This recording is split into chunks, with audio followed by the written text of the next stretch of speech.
Hello, ladies and gentlemen. Welcome to Flight PYCS 12. This is your captain Ashish Kumar, and today we are navigating through the world of dictionary in Python. जहाँ पे हम detail में समझ पाएंगे कि exactly dictionary क्या है, वो पाइथन में कितना इंपॉर्टेंट रोल प्ले कर रहा है और आगे आने वाले हमारे पाइथन प्रोग्राम्स में वो हमें कैसे सपोर्ट कर सकता है, हम उसे इजीली यूज कैसे ले सकते हैं. So let's take off.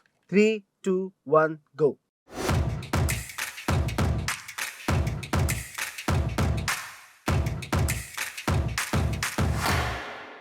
So learners, अगर हम ध्यान से देखें तो पाइथन में जो वर्ड है डिक्शनरी, ये जो पाइथन का एक बहुत इंपॉर्टेंट फंक्शन है डिक्शनरी, ये कैसे काम करता है, इसका यूज क्या है. जैसा इसका नाम है, हमें उसके हिसाब से काफी हद तक क्लैरिटी मिल सकती है कि इसका एग्जैक्ट वर्क क्या होगा, क्योंकि हमें पता है डिक्शनरी हमारी एक ऐसी बुक है जिसमें हम किसी भी वर्ड की मीनिंग देख सकते हैं. इजी लैंग्वेज में बात करें तो अगर हम कोई भी वर्ड आज अगर देखते हैं, फॉर एग्जाम्पल मैं आशीष वर्ड का मतलब देखना चाहता हूँ, तो मैं डिक्शनरी में जाऊंगा, उसके आगे उसका मीनिंग लिखा हुआ होगा. तो बस कुछ इसी फॉर्मेट में डिक्शनरी मदद करता है डेटा को स्टोर करने में. क्या काम कर रहा है डिक्शनरी, कैसे वर्क कर रहा है, आइए देखते हैं. तो डिक्शनरी की डेफिनेशन बता रही है कलेक्शन ऑफ की वैल्यूज पेयर्स.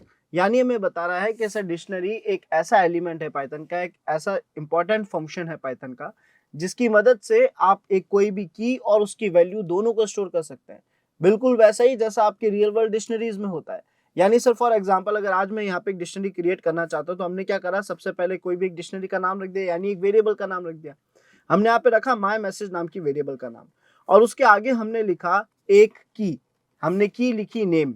अब नेम के अंदर मैं कोई डेटा स्टोर करना चाहता हूँ या नेम से मैं कोई डेटा लिंक कराना चाहता हूँ, तो इस की के आगे जो वैल्यू मैंने दी वो दे दी आशीष.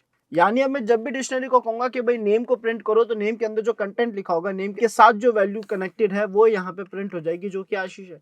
इसका मतलब डिक्शनरीज जो है वो केवल एंटिटीज को स्टोर नहीं करता, वो उनकी कीज और उसके बाद उनकी वैल्यूज को स्टोर करता है.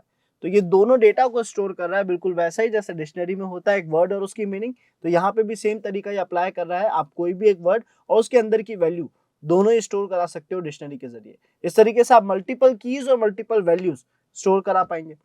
तो यहाँ पे डिक्शनरी को अप्लाई करने के दो तरीके हैं. पहला, या तो एक एम्प्टी डिक्शनरी बनाओ, बाद में डेटा ऐड करो. एम्प्टी डिक्शनरी जैसे हमने यहाँ पे एग्जांपल के तौर पे बनाया है EDICT के नाम से, यानी ई डिक्शनरी के नाम से.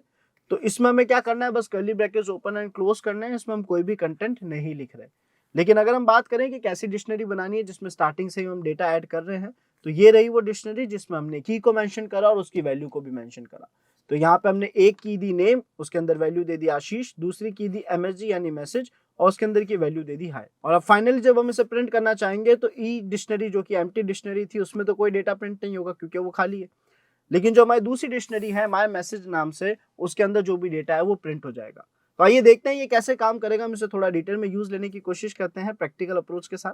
तो हम चलेंगे अपने पाइथन पे, और यहाँ पे वो प्रोग्राम जो अभी आपने वहां पे देखा था, वो एक बेसिक प्रोग्राम यहाँ लिखा हुआ है. हम इसे रन करके देखते हैं कैसे वर्क कर रहा है. तो हमने इसे रन करा तो इसने आउटपुट में बताया कि सर एम्प्टी डिक्शनरी तो खाली है, वहां कोई डेटा नहीं दिखा है. लेकिन जो आपकी दूसरी डिक्शनरी थी उसमें की और उसकी वैल्यू, एक की और उसकी वैल्यू स्टोर करी गई है. अब सर अगर आप इसी जगह पे इनमें से किसी पर्टिकुलर वैल्यू को ही कॉल करना चाहते हैं, फॉर एग्जांपल मैं केवल नेम देखना चाहता, मैसेज नहीं देखना चाहता, यानी मल्टीपल डेटा सेट्स में से मैं केवल एक वैल्यू कॉल करना चाहता हूँ, वो भी एक की के बिहाफ पे वैल्यू कॉल करना चाहता हूँ, तो इसके लिए हम क्या करेंगे, बहुत ईजी है सर. जहाँ पे आप माय मैसेज में प्रिंट करा रहे थे, बेसिकली सारी की सारी डिक्शनरी को प्रिंट करा रहे थे, वहां पे आप मेंशन कर देंगे कि आपको क्या चाहिए. तो यहाँ पे हम यूज लेंगे स्क्वायर ब्रैकेट्स का, और यहाँ पे हम डबल कोट्स में लिख देंगे हमारी की, जो कि था नेम. हम चाहे तो नेम भी प्रिंट करा सकते हैं, हम चाहे तो मैसेज भी प्रिंट करा सकते हैं.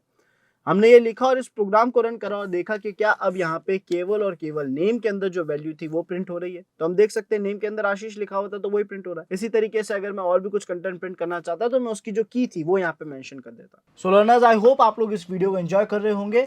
एंड लर्नर्स, अगर आप लोगों के लिए साइबर सिक्योरिटी एक पैशन है, आप साइबर सिक्योरिटी के कंटेंट को डिटेल्ड में प्रैक्टिकल लेवल पे मेंटर की गाइडेंस के साथ सीखना चाहते हो लाइव जूम क्लासेस के जरिए, तो आप लोगों को मिल रहा है WSCH WSCUBTA का सर्टिफाइड एथिकल हैकिंग का बैच, जिसके अंदर आप लोगों को मिलेंगे 12+ असाइनमेंट्स, 3 मेजर प्रोजेक्ट्स, जो कि आपकी ओवरऑल स्किल्स को पॉलिश करने में बहुत मदद करेगा. और इसी के साथ साथ हर एक मॉड्यूल के चिट शीट्स, नोट्स जैसी काफ़ी सारी चीज़ें आपको मिलेगी जो आपके स्किल्स को बेटर लेवल पे इंप्रूव करेगी। सो लर्नर्स, अगर आप लोग साइबर सिक्योरिटी में अपना करियर सिक्योर करना चाहते हैं, then don't waste your time, just grab this opportunity now. नीचे डिस्क्रिप्शन में आप सभी को फॉर्म लिंक मिलेगा, जिसे फिल करके आप आज ही इनरोल कर सकते हो अपने इस फेवरेट कोर्स में। So well done learners, I hope आप सभी ने डिक्शनरी के कंसेप्ट को समझ लिया, उसके सिंटैक्स को समझ लिया, उसको यूज लेने के तरीके को समझ लिया, and now you all are aware कि इसे एफिशिएंटली हम कहाँ पे और कैसे यूज ले सकते हैं। So keep up the great work, see you in next life.